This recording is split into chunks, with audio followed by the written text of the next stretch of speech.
Hi guys, welcome back to Ftopreview.com. In this video we're learning how to draw something in your iPad without your stylus. Okay, you can see here it's my iPad and expand our notes and just we are using our fingers. There's nothing here, but you can use the stylus. You can see there is an option for stylus. Tap on it.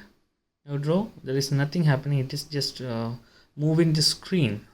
Okay, if you're using the stylus, select a pen and I'm going to select this pen and use this one. It's drawing and use my hand. There is nothing happening. And if you don't have any stylus, you need to draw something in your iPad. It simply works. Just minimize the application.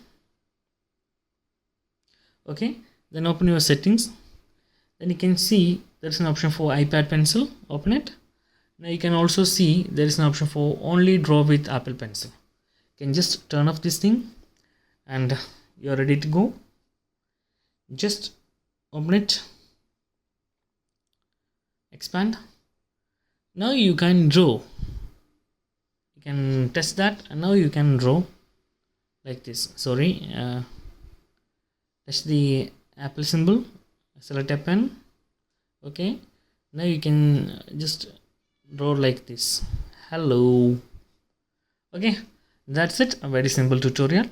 If you enjoy this video, you can like, comment, share and subscribe our channel for getting more videos like this. Thank you so much for watching. Have a nice day. Bye bye.